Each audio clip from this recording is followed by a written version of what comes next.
I've been sleeping with Marcus for 8 months. Sarah said it like she was commenting on the weather. We were sitting at our favorite Italian restaurant, the one where we'd had our first official date 2 years ago. I had just taken a bite of my pasta when those words hit me like a freight train. I stopped chewing. The fork hung halfway to my mouth as I stared at her across the candlelit table.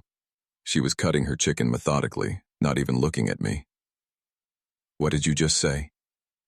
She finally looked up, and that's when I saw it. The slight smirk playing at the corners of her mouth, like she was enjoying this. "You heard me," she said, taking a sip of her wine. "Marcus from my work. We've been together since January." The restaurant noise, clinking glasses, conversations, the soft jazz playing overhead, it all became white noise. My brain was trying to process what I'd just heard, but it felt like my thoughts were moving through thick mud. 8 months. We'd been together for almost 3 years, and she'd been cheating on me for 8 months. "Sarah, are you serious right now?" And then she did it. She laughed. Not a nervous giggle or an uncomfortable chuckle. A full, genuine laugh like I'd just told her the funniest joke she'd ever heard. Her head tilted back slightly, her eyes crinkled at the corners, and that sound, that cold, amused sound, cut through me deeper than her confession had. "Oh my God, your face," she said, still giggling. "You look like someone just told you Santa isn't real." I sat there, pasta growing cold in my mouth, staring at this woman I thought I knew. This woman I'd planned a future with. This woman who was laughing at my pain like it was entertainment. The fork slipped from my fingers and clattered onto the plate. "Sarah, why are you laughing?" "Because it's funny," she said, shrugging. "You're so shocked, like you never saw this coming. It's actually kind of cute how clueless you've been." Something inside me broke. Not my heart. That would come later. Something deeper. My sense of reality, maybe. The foundation of everything I thought I knew about the person sitting across from me.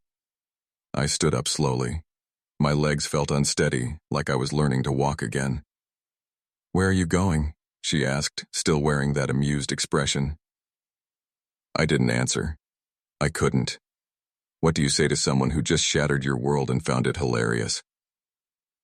I pulled out my wallet, dropped $60 on the table, enough to cover both our meals, and walked away. Behind me, I could still hear her laughing. That was the last time I ever saw Sarah's face, but it wasn't the end of the story. It was just the beginning of understanding how deep her cruelty really went. 2 years earlier, I was the guy who ate lunch alone and spent Friday nights binge-watching Netflix instead of going out. I wasn't depressed or antisocial, just comfortable being alone. Maybe too comfortable. Then I met Sarah. It was a Tuesday morning at Bean There, the coffee shop 3 blocks from my apartment. I was waiting for my usual black coffee when this woman in a bright yellow dress cut directly in front of me in line. "Excuse me," I said, tapping her shoulder. She turned around with this dazzling smile. "Oh, sorry, I didn't see you there." But her eyes were sparkling with mischief, like she knew exactly what she'd done. "The line starts back there," I said, pointing behind me. "Does it?" She looked around dramatically, then leaned closer. "Tell you what, let me buy your coffee, and we'll call it even." That should have been red flag number 1. She'd cut in line, gotten caught, and instead of apologizing, she'd negotiated her way out of it. But she was beautiful, confident, and paying attention to me. I was hooked. "I'm Sarah," she said, extending her hand. "Jake." Her handshake lasted a beat too long, and when she smiled, I forgot all about the line cutting. We sat together that morning, and I learned she worked in marketing at a tech company downtown. She was funny, sharp, and had this way of making me feel like the most interesting person in the room. When she laughed at my jokes, actual laughs, not polite chuckles, I felt 10 feet tall. But even then, there were signs. "Oh my God, look at that guy's shoes," she whispered, nodding toward a man in worn sneakers reading a newspaper. "Did he fish those out of a dumpster?" I glanced over. The man looked like he was probably homeless, and those shoes were likely all he had. "Maybe he's going through a rough time," I said quietly. Sarah rolled her eyes. "Jake, relax. I'm not going to say it to his face. Can't I make an observation?" She said it like I was being overly sensitive, Like my discomfort with mocking someone less fortunate was the problem, not her lack of empathy. Red flag number 2. But when she asked for my number, all those concerns evaporated. Sarah wanted to see me again. Me, the guy who hadn't been on a real date in over a year. Our first official date was at that same Italian restaurant where everything would end. She wore a black dress that made her look like she'd stepped out of a magazine, and she spent the entire evening making me laugh until my sides hurt. "You're nothing like the guys I usually date," she said over dessert. "Is that good or bad?" "It's perfect," she said, reaching across to touch my hand. "You're genuine, sweet. Most guys I know are trying so hard to be something they're not." I felt like I'd won the lottery. 3 weeks later, she forgot my birthday. When I mentioned it the next day, she didn't apologize. She laughed. "Oh no, I'm such an airhead sometimes," she said, giggling like it was adorable. "Make it up to you this weekend?" "No, I'm sorry." No acknowledgement that forgetting might have hurt me. Just a casual brush-off wrapped in a cute giggle. Red flag number 3. But she did make it up to me that weekend. Expensive dinner, thoughtful gifts, her undivided attention. And when she curled up next to me afterward and whispered, "You're so good to me, Jake. I don't deserve you," I melted. Looking back, that might have been the truest thing she ever said to me. I was lonely, starved for affection, and desperate to believe someone like Sarah could actually want someone like me. So I ignored every warning sign, every cruel comment, every moment when her mask slipped just enough to show me who she really was. I told myself she was just confident, just honest, just human. I had no idea I was dating a predator. For the first 6 months, Sarah was everything I'd ever dreamed of in a partner. She texted me good morning every single day. She remembered little details about my life, how I liked my coffee, that I was nervous about my presentation at work, that my mom's birthday was coming up. She bought me a first edition copy of my favorite book just because I'd mentioned loving the author. "How did you even find this?" I asked, running my fingers over the cover. "I have my ways," she said with a wink. "Nothing's too good for my man." My man. I'd never been anyone's man before. She integrated herself into my life seamlessly. Movie nights became our thing. She started keeping a toothbrush at my place, then a drawer of clothes, then half my closet. When I introduced her to my friends, she charmed them instantly with funny stories and genuine interest in their lives. "Dude, she's incredible," my best friend Mike told me after our first double date. "How'd you get so lucky?" I wondered the same thing every day. Sarah even won over my mother, which was no small feat. Mom had always been protective of me, skeptical of any woman I brought home. But when Sarah showed up to Sunday dinner with homemade cookies and spent 2 hours asking about Mom's garden, I watched my mother's walls crumble. "She's special, Jake," Mom whispered to me in the kitchen. "Don't mess this up." But even during those perfect months, there were moments when the mask would slip. We were at a birthday party for one of her coworkers when I accidentally knocked over someone's drink. It wasn't a big deal, just beer on a concrete patio, but I was embarrassed and started apologizing profusely. "Oh my God, Jake, stop groveling," Sarah said, loud enough for people nearby to hear. "It's pathetic." The word hit me like a slap. Pathetic, for apologizing, for showing basic human decency. When I looked hurt, she immediately backtracked. "I'm kidding, babe. You're just so polite sometimes." She kissed my cheek and laughed. "It's actually adorable how much you care about everyone's feelings." But the damage was done. The word pathetic echoed in my head for the rest of the night. Another time I mentioned wanting to take a creative writing class. I'd always loved writing, dreamed of maybe publishing something someday. It was a vulnerable admission. I'd never told anyone about that dream before. Sarah burst out laughing. "Writing? Jake, you work in accounting. When would you have time to be the next Hemingway?" I just thought, "I'm teasing," she said, still giggling. "You're so serious about everything. But honestly, babe, maybe focus on getting that promotion first. Writing doesn't exactly pay the bills." She wasn't wrong about the practical side, but the way she said it, like my dreams were naive and silly, like I was naive and silly for having them. But then she'd do something thoughtful, surprise me with tickets to a concert, cook my favorite meal, tell me how much she loved me. and I'd forget all about the cruel comments. "You know what I love about you?" she said one night as we lay in bed. "You see the good in everyone, even when people don't deserve it." "Is that bad?" "No, it's beautiful. It's one of the things that made me fall for you." She traced patterns on my chest with her finger. "Just don't let people take advantage of that kindness, okay? Promise me?" I promised. I had no idea she was the one I needed to be careful of. The love bombing phase lasted exactly 6 months. Looking back, I can see how calculated it all was. The timing, the intensity, the way she made herself indispensable to my happiness. She'd studied me like a textbook, learned exactly what I needed to hear, what I craved most. And then, once she knew I was completely hooked, once she knew I'd do anything to keep her, the real Sarah started to emerge. The change didn't happen overnight. It was subtle, like watching paint fade. You don't notice it day by day, but eventually you realize the color is completely different. It started with her phone. Sarah had always been social, always texting friends or scrolling through social media. But around month 7, her phone became like an extension of her hand. She'd check it during conversations, during movies, even during dinner at restaurants. "Who's texting you?" I asked one evening as her phone buzzed for the 10th time in an hour. "Just work stuff," she said without looking up. "Crisis at the office." But I could see the reflection of her screen in the window behind her. It wasn't work emails. It was text messages, and she was smiling at whatever she was reading. When I mentioned it, she got defensive. "Are you seriously monitoring my phone now?" she snapped. "That's pretty controlling, Jake." Controlling. There was that word again, one she'd use more and more often in the coming months.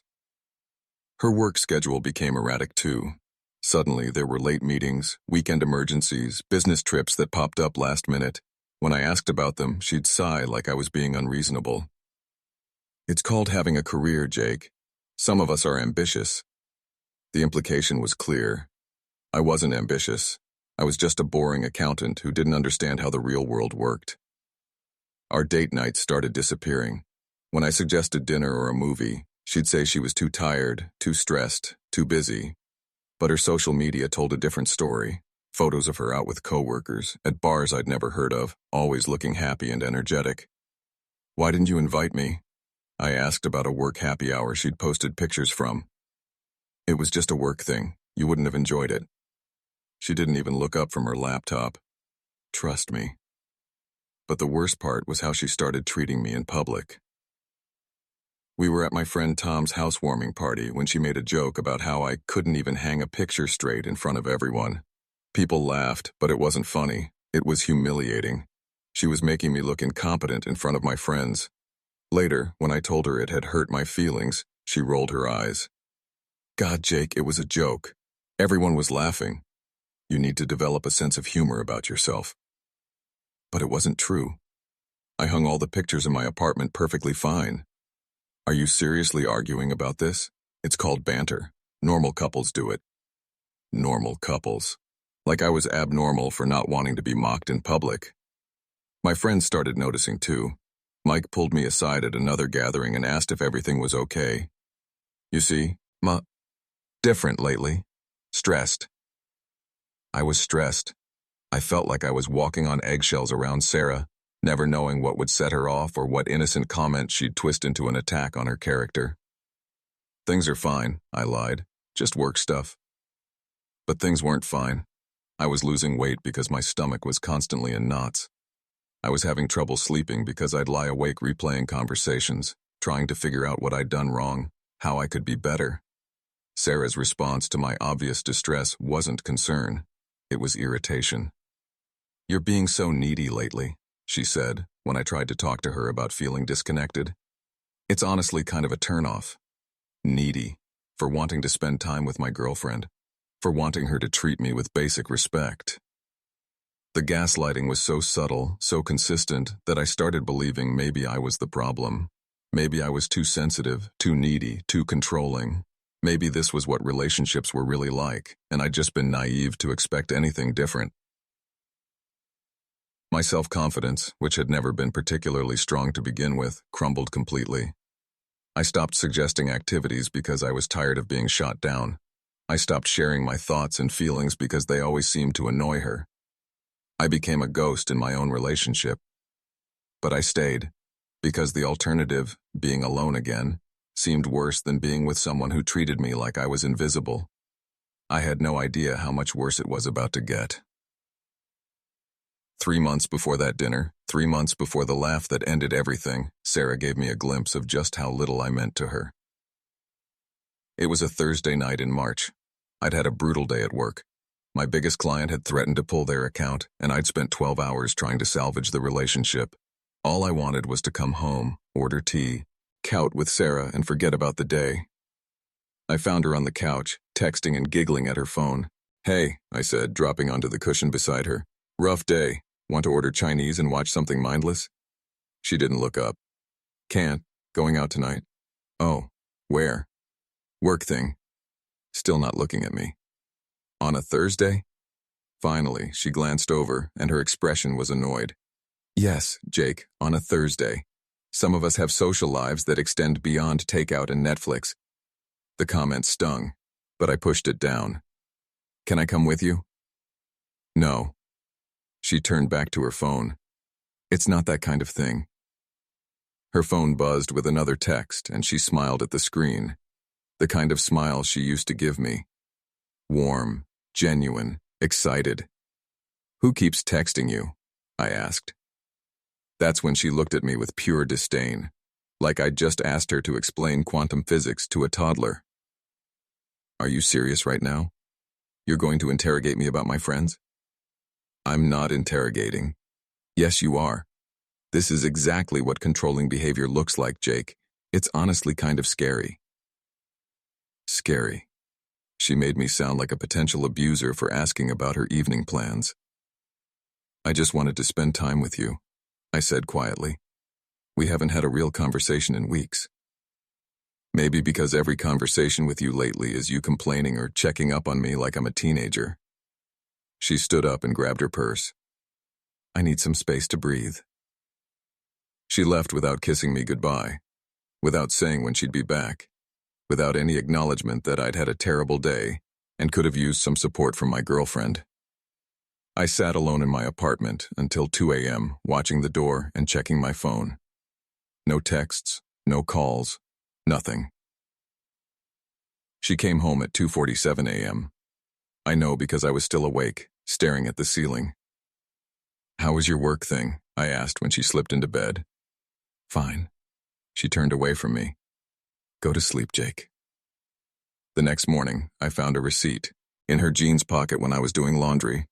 Not snooping, just checking pockets before throwing clothes in the washer, like I always did. It was from a bar downtown. 2 drinks charged at 1:15 a.m. 2 drinks. "Sarah," I said when she came into the kitchen, "who did you go out with last night?" She froze with her coffee mug halfway to her lips. "What?" I showed her the receipt. 2 drinks. You said it was a work thing, but... She snatched the receipt from my hand. "Are you going through my pockets now? That's seriously messed up, Jake." "I was doing laundry. I always check." "This is insane." She was getting louder now, more aggressive. "You're acting like a psycho boyfriend, tracking my movements, questioning my friends, going through my things." "I just want to understand." "Understand what? That I went out with a coworker? That I had more than 1 drink? Am I supposed to give you a detailed itinerary every time I leave the house?"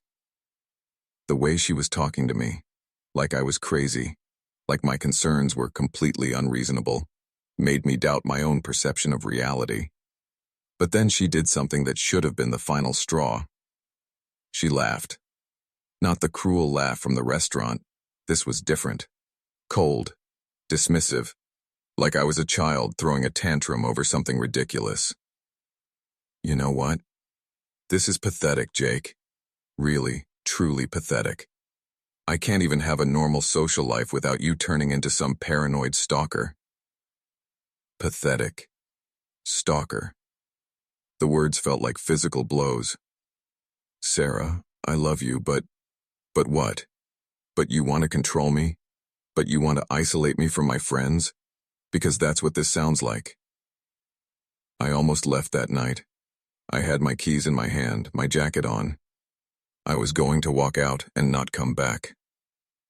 But then she started crying. Real tears, streaming down her face as she collapsed onto the couch. "I'm sorry," she sobbed. "You're right. I should have told you who I was with. It's just, work has been so stressful and Marcus needed someone to talk to about his divorce, and I didn't think you'd understand." Marcus. The first time I'd heard that name. He's going through such a hard time, and I was just being a friend. But you're right. I should have been more transparent. She looked up at me with those tear-filled eyes. "I'm sorry I called you pathetic. That was awful. I was just feeling attacked and I lashed out." She apologized. She explained. She made it sound reasonable. And like the fool I was, I believed her. I should have left that night. My friends would tell me later that they'd been waiting for me to leave, that they'd been planning an intervention if I stayed much longer. But I stayed. I forgave her. I convinced myself that relationships required compromise, that love meant working through the rough patches. I had no idea the rough patches were about to become a free fall into hell. 2 weeks after I walked out of that restaurant, 2 weeks of radio silence and trying to piece my life back together, Mike showed up at my door with a laptop and a grim expression. "We need to talk," he said. I'd been living like a hermit since the breakup, calling in sick to work, ordering groceries online, avoiding anywhere I might run into Sarah or her friends. The humiliation of that laugh still burned in my chest every time I thought about it. "I'm really not in the mood for a pep talk," I told him. "It's not a pep talk." He pushed past me into my living room. "It's about Sarah, and you need to see this." He opened his laptop and pulled up a series of screenshots, text messages, social media posts, photos. "My girlfriend Emma works with Sarah," Mike said. "They're not close, but they're Facebook friends. Emma saw some stuff and... Jake, you need to know what really happened." The first screenshot was a Facebook post from 8 months ago. Sarah at a company retreat, her arm around a tall guy with dark hair. The caption read, "When work doesn't feel like work, #blessed, #company retreat, #new beginnings, 8 months ago," right when she'd started acting differently. "That's Marcus," Mike said quietly. My stomach dropped. "How do you know?" "Keep scrolling." The next screenshot was from Sarah's Instagram, posted 6 months ago. A photo of 2 coffee cups on a table, shot from above. "Coffee dates with my favorite person. I remembered that day. She'd told me she was meeting a client for breakfast. I'd even asked how it went when she got home." Emma took screenshots of everything before Sarah deleted it. Mike continued. "There's more. More screenshots. Photos of Sarah and Marcus at restaurants I'd never been to, bars I'd never heard of. Always carefully cropped so you couldn't see both their faces clearly, but the implications were obvious. But the worst part was yet to come. Emma also screenshot some text conversations," Mike said. "Sarah was in a group chat with some of her coworkers talking about you." He clicked to a new folder. Screenshots of group chat messages, Sarah's name highlighted in blue. Sarah. "He's asking questions again about where I go." Coworker 1. "Just tell him you're working late." Sarah. "I did. He's so gullible it's actually sad." Sarah. "Marcus thinks it's hilarious how clueless Jake is." Sarah. "Like I could probably tell him I'm cheating and he'd find a way to blame himself." The messages were from 3 months ago, right around the time I'd found that receipt, when she'd cried and apologized and made me feel crazy for being suspicious. "There's more," Mike said softly. Sarah. "I swear Jake gets more pathetic every day." Sarah. "Yesterday he wanted to talk about our relationship." Sarah. "Marcus says I should just dump him, but honestly the rent situation is too good to give up." Coworker 2. "You're terrible." Sarah. "I know, but Jake pays for everything and never complains. It's like having a really boring sugar daddy." Sarah. "Plus Marcus isn't ready to be public yet. His divorce isn't final." I felt like I was going to be sick. Not just because of the cheating, I'd already figured that part out, but because of how they talked about me, like I was a joke, like my love was something to be mocked. "When was this sent?" I asked, though I wasn't sure I wanted to know. "Last month, 3 weeks before you broke up." 3 weeks before she told me she'd been cheating and laughed at my reaction. There's one more thing, Mike said. He pulled up one final screenshot, a text exchange between Sarah and Marcus from 2 days after our breakup. Marcus: "So you finally told him?" Sarah: "Yeah, couldn't keep pretending anymore. You should have seen his face." Marcus: "How'd he take it?" Sarah: "Like a little puppy that got kicked. Actually started tearing up in the restaurant." Sarah: "I literally couldn't help laughing. He looked so shocked, like he really had no idea." Marcus: "Poor guy. You're evil." Sarah: "I know. But hey, at least now we don't have to sneak around anymore." I closed the laptop. My hands were shaking. "Jake," Mike said gently, "I'm sorry. I know this is brutal, but I thought you should know the truth." The truth. For 8 months, while I'd been worried I wasn't good enough for her, while I'd been blaming myself for our problems, while I'd been trying desperately to save our relationship, she'd been laughing about me with her affair partner. She hadn't just cheated on me. She'd turned my love into entertainment. But as I sat staring at the closed laptop, something unexpected happened. I didn't feel heartbroken. I felt relieved. Because finally, I knew I wasn't crazy. I wasn't too sensitive or too needy or too controlling. I was dating a sociopath, and now I had proof. "Mike," I said quietly, "I need you to send me these screenshots." "What are you going to do?" I looked at him and smiled for the first time in weeks. "I'm going to make sure everyone knows who Sarah really is." The screenshots went viral in our social circle within 48 hours. I didn't post them publicly. I'm not that vindictive. But I sent them to 3 people, my mom, my sister, and Tom, who I knew would share them with our friend group. By the end of the weekend, everyone who mattered had seen Sarah's true face. The response was swift and brutal. My phone started buzzing Monday morning with messages from people I hadn't heard from in months. "Dude, I always thought something was off about her." Tom: "I'm so sorry. No one deserves to be treated like that." My sister: "Come over for dinner this week. You need real food and real friends."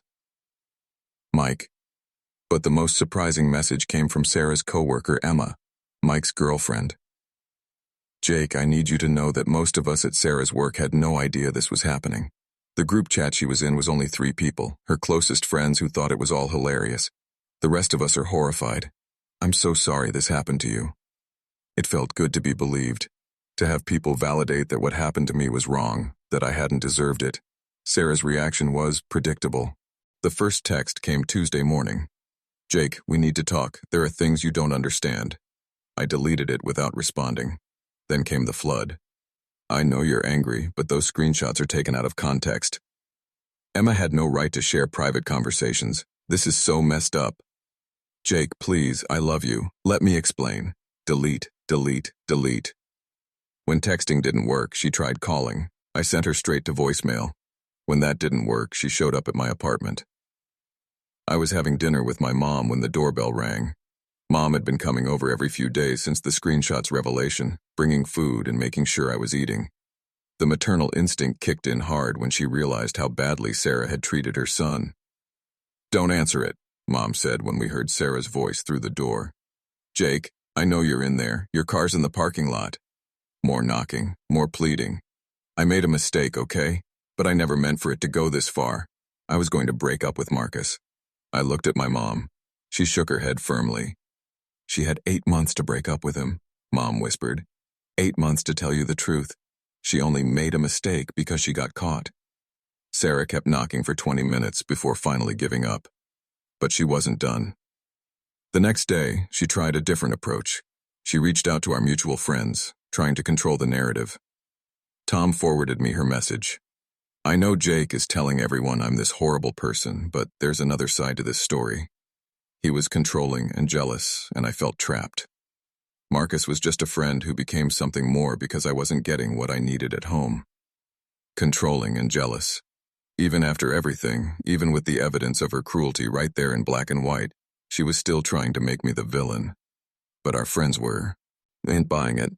Not after seeing those screenshots. Not after watching me become a shell of myself over the past year.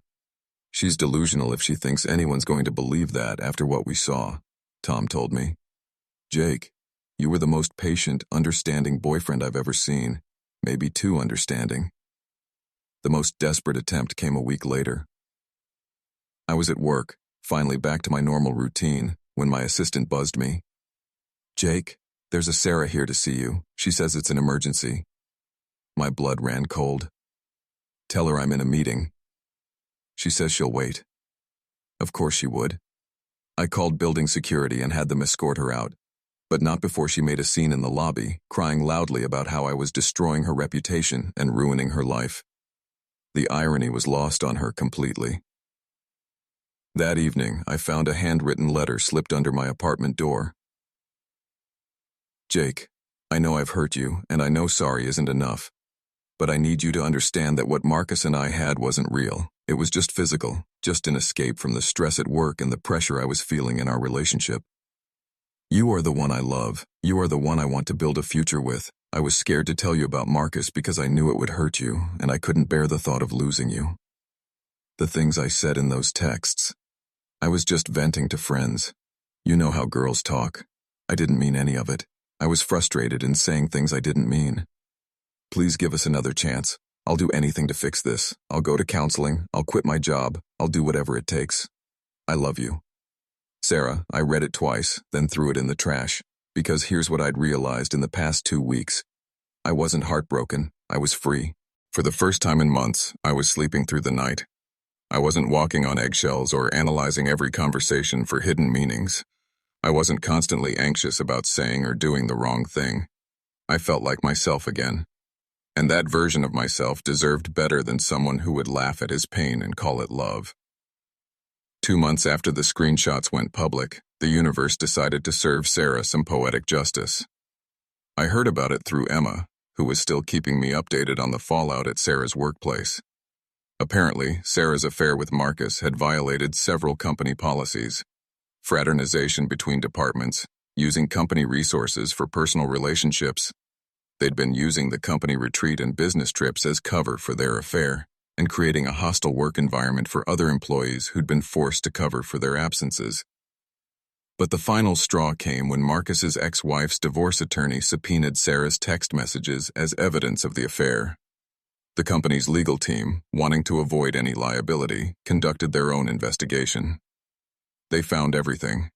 Company emails between Sarah and Marcus that were clearly personal, security footage of them in compromising situations in the office after hours, expense reports that showed they'd been charging personal dinners and hotels to company accounts. Sarah was fired on a Tuesday morning in June. Marcus was fired the same day. But Marcus's story didn't end there. His wife's attorney used the evidence of his affair, including those screenshots where he and Sarah mocked me, to destroy him in the divorce proceedings. He lost custody of his kids, had to pay substantial alimony, and ended up losing the house. When Sarah reached out to him for support after they were both fired, expecting him to finally be ready for their real relationship, he ghosted. It hurt. Emma told me Sarah had shown up at his apartment building multiple times, calling and texting desperately, but Marcus had apparently decided that Sarah was too much drama and had already moved on to someone else. The woman who'd found it hilarious to string along 2 different men suddenly found herself completely alone. Meanwhile, my life was steadily improving. I'd started therapy the week after seeing those screenshots, not because I was falling apart, but because I wanted to understand how I'd allowed myself to be treated so badly for so long. You're not the first person to fall for a narcissist, Dr. Martinez told me during our 3rd session. They're experts at finding people with empathy and exploiting it. But how did I not see it sooner? Because she love-bombed you first. She studied what you needed: validation, affection, attention, and gave it to you in overwhelming doses. By the time she started the devaluation phase, you were already trauma-bonded to her. It made sense. The perfect girlfriend phase had been calculated, designed to make me dependent on her approval. Once she had me hooked, she could treat me however she wanted because I was too afraid of losing the perfect relationship to stand up for myself.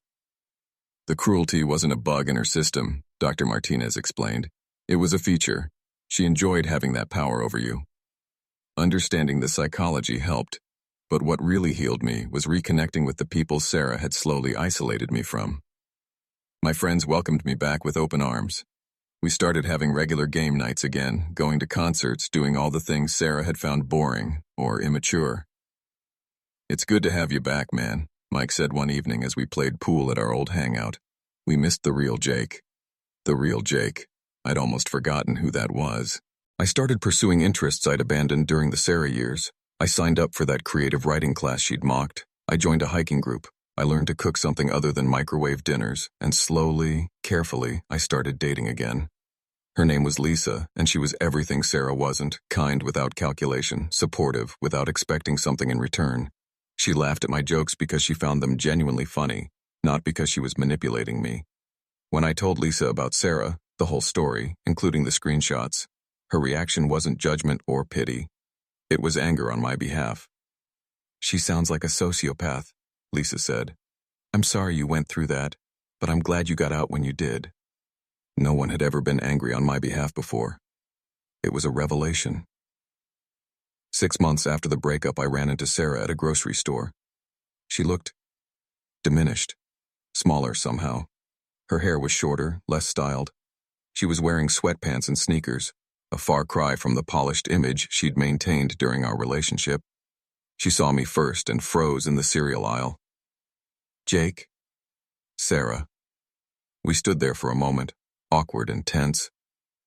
"How are you?" she asked quietly. "I'm good. Really good, actually." And I was. Looking at her, I felt nothing. No anger, no hurt, no longing. Just nothing. "I heard about your job," I said. "I'm sorry." She looked surprised that I'd expressed sympathy. "I heard you're seeing someone new," she said. "I am." "Is she—" She paused, searching for words. "Is she good to you?" It was the most genuine question she'd asked me in years. "Yeah, she is." Sarah nodded and looked down at her cart. "I'm glad. You deserve that." We parted ways without saying goodbye. Later, Lisa asked if seeing Sarah had been hard. "No," I said, and realized I meant it. "It just reminded me how far I've come."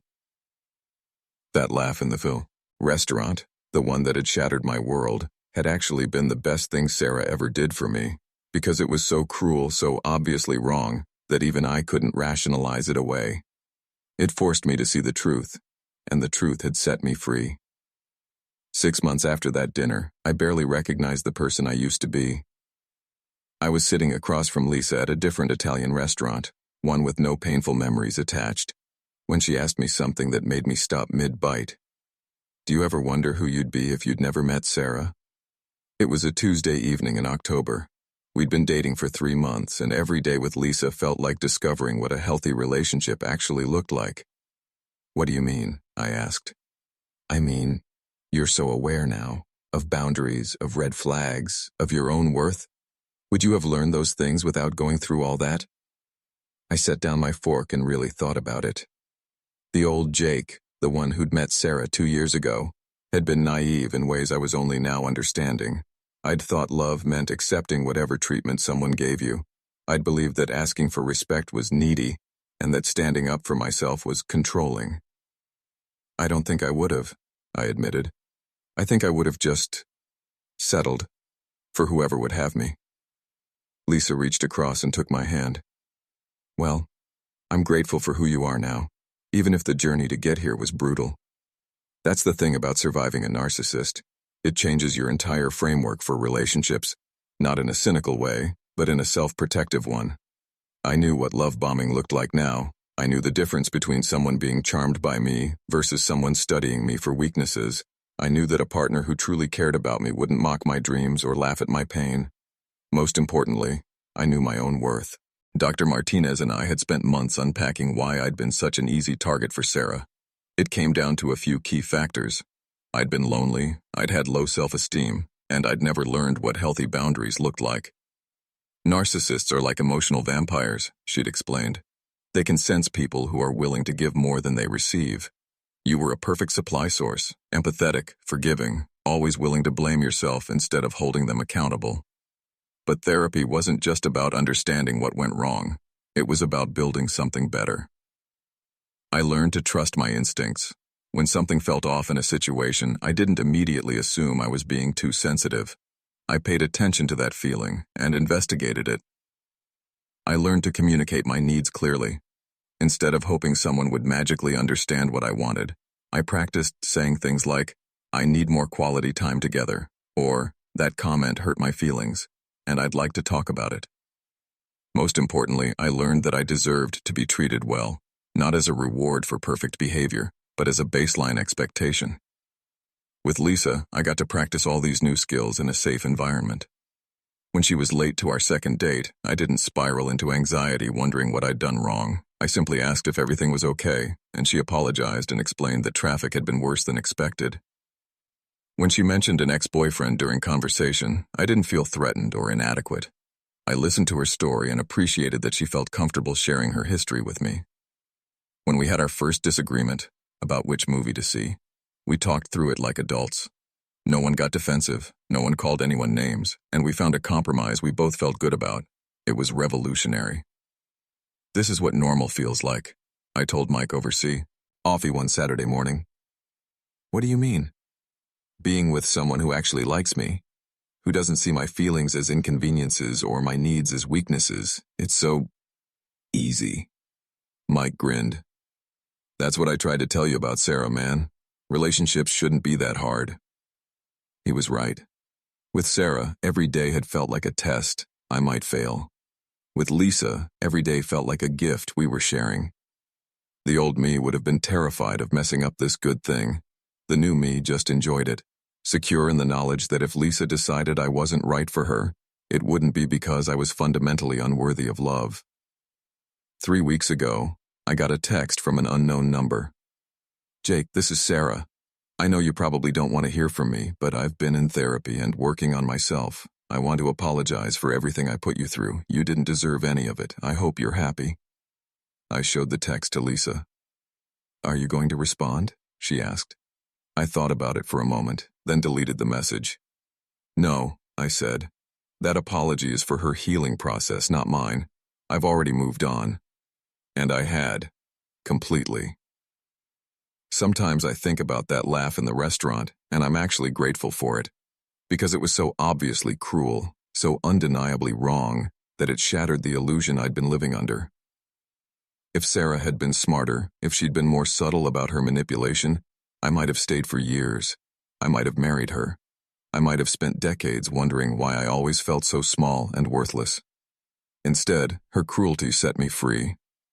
And now I'm exactly where I'm supposed to be, with someone who sees my sensitivity as a strength, my kindness as a gift, and my love as something precious to be treasured, not exploited. The old Jake would have thought he was lucky to be tolerated. The new Jake knows he deserves to be celebrated. If you're watching this and you see yourself in my story, if you're with someone who makes you feel small, who laughs at your pain, who treats your love like a joke, I need you to know something. You deserve better. I know it doesn't feel that way. I know you're probably making excuses right now, thinking your situation is different, that your partner isn't as bad as Sarah was, that maybe you really are too sensitive or too needy or too whatever they've convinced you that you are. I thought all those things too. But here's what I learned. Someone who truly loves you will never make you feel like you're asking for too much when you ask for basic respect. They'll never laugh at your dreams or mock your feelings. They'll never make you feel grateful just to be tolerated. Real love feels safe. It feels like coming home, not like walking through a minefield. I spent 2 years wondering what was wrong with me, why I couldn't make Sarah happy, why I always felt like I was failing some test I didn't understand. The answer was simple. There was nothing wrong with me. I was just trying to love someone who was incapable of loving me back. Narcissists don't love people. They collect them. You're not a partner to them. You're supply. You exist to make them feel powerful, admired, superior. And when you stop serving that function, when you start asking for respect or reciprocity, they'll discard you without a second thought. But here's the beautiful thing. Being discarded by a narcissist isn't losing love. It's being freed from a prison you didn't even realize you were in. If you're in that prison right now, I know how scary it feels to think about leaving. You've probably been isolated from friends and family. You've probably been convinced that no one else would want you, that you're lucky to have them despite all your flaws. Those are lies. All of it. You have people who care about you. They're just waiting for you to reach out. You are worthy of love, real, genuine, respectful love, and you don't have to earn it by accepting cruelty. The signs I should have seen with Sarah are the same ones you might be seeing now. They love bomb you in the beginning, making you feel like the most special person in the world, then gradually start tearing you down. They isolate you from friends and family, making you dependent on their approval. They gaslight you, making you question your own perception of reality. They mock your feelings and call you too sensitive when you try to address problems. They never take responsibility for their actions. Everything is always your fault somehow. They enjoy your pain.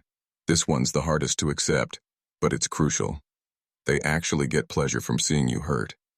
If any of this sounds familiar, please know that it's not normal. It's not what love looks like. And it's not your fault. I want to tell you about Lisa, the woman I'm with now, because I want you to know what healthy love actually feels like. When I'm sad, Lisa doesn't tell me to get over it. She asks how she can help. When I succeed at something, she celebrates with me instead of finding ways to diminish it.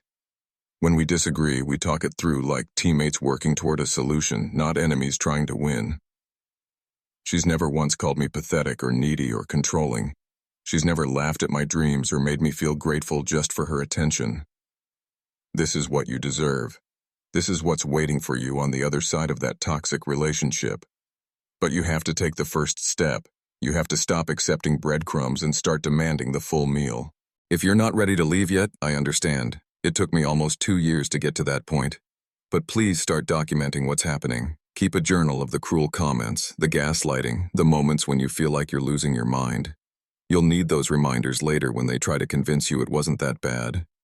And please, please reach out to someone. A friend, a family member, a therapist, a support group. Don't try to navigate this alone. That laugh Sarah gave me in the restaurant, that cruel, dismissive sound that shattered my world, was actually the sound of my freedom beginning. Sometimes the worst thing that happens to you is also the best thing. Sometimes someone showing you their true face, as ugly as it might be, is the gift that saves your life.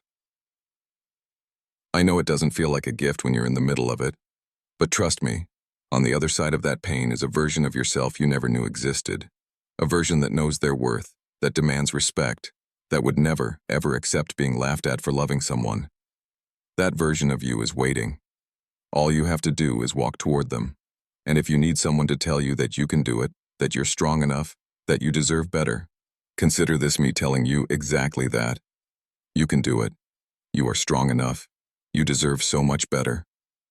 And someday, you're going to look back on this moment as the beginning of your real life. I promise.